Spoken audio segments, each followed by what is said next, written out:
Hey, this is Sean Clark with DreadCentral.com. I'm here with Agnes. I almost said Agnes Kruger. Let's try that again. There's a story. Blood and Chocolate star Agnes Bruckner and writer Ehren Kruger. How you guys doing today?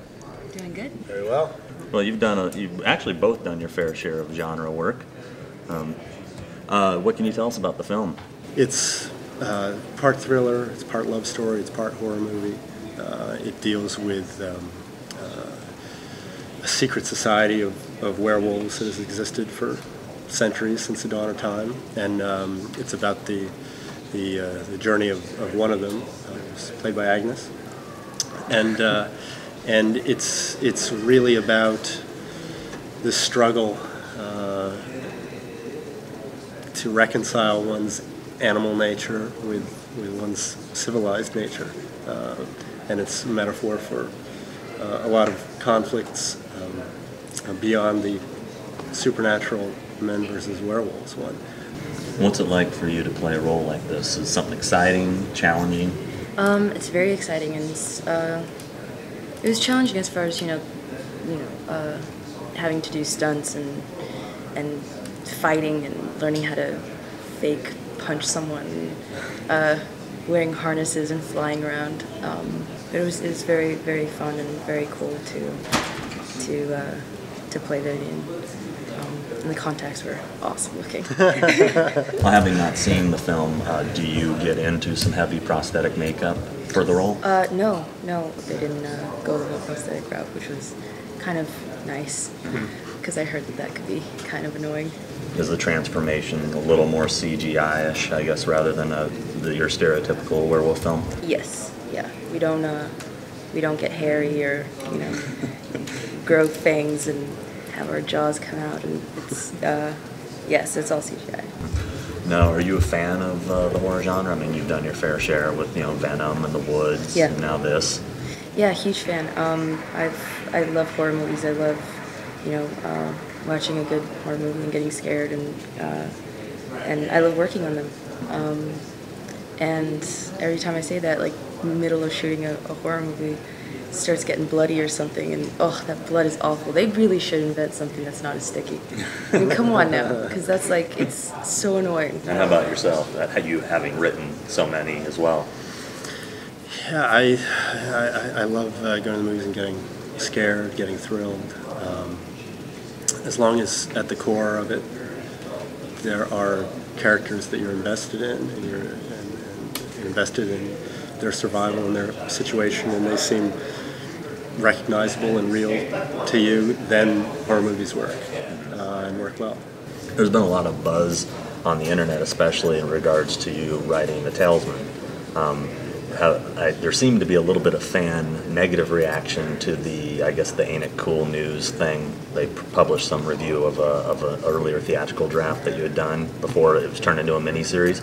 Are you staying a little more faithful this time around towards the book, or are you still going in that direction? What can we expect from that project?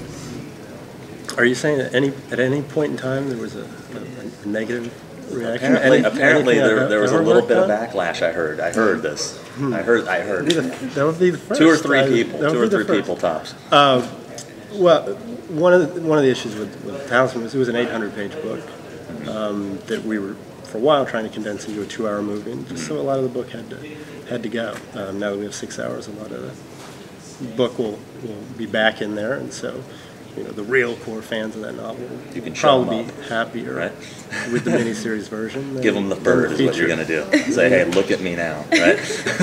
I will give them the work.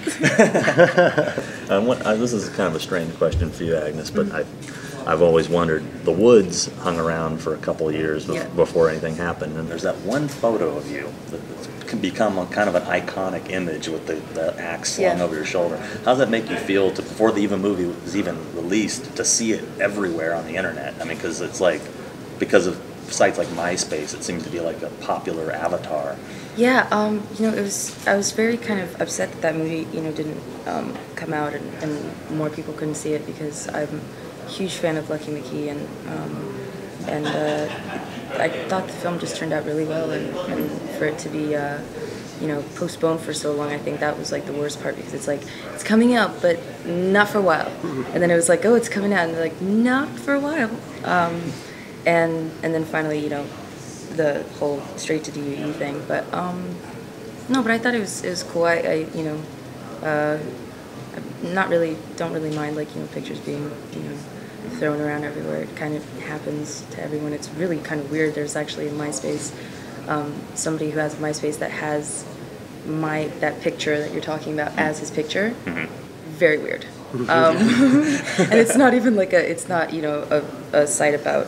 It's not a MySpace page about the movie. It's like his personal MySpace page, and he has my picture as his face, which is it's just weird, but it's cool. Yeah, a lot of the sites or the MySpace thing, they add comments or whatever, and they always have that thanks for the ad thing. Yeah, and that seems to be like one of the most popular pictures for some reason. Is that picture of you and says like thanks for the ad. Really? Yeah, it's become That's like really this popular thing. That's awesome. It was your holiday card, wasn't it? Yeah. So what else do you have coming up after Blood and Chocolate? I have a movie that I just finished doing about 2 weeks ago called The Last Resort. Probably, well, I'm not sure, they're in talks about changing the title. It went back from being called Killers to now it's back to The Last Resort. So I'm taking it, it's another genre film. Yes, it is. It's a psychological thriller, and yeah, I think it's coming out around August, directed by Chris Moore. Chris Moore, Project Greenlight? Chris Yes. Moore? Really? Yes. It's his directorial debut. What was he like to work with? He seems like kind of an interesting cat. Yeah, he's one of the coolest people on the face of the earth. He's just awesome, like very, real, just cool guy. I would have loved to seen some producers pushing him around. That would have been a good turn. Forget it. There was no such thing. Yeah, no, but he's really, really cool. Yeah. And how about yourself, other than Talisman? Anything else coming up for you? I'm adapting a couple novels right now. One's a novel called The Keep by Jennifer Egan. That's a ghost story. Cool. Well, thank you very much both for your time. Appreciate it. Thanks. And I'm telling you, Dread Central fucking rocks.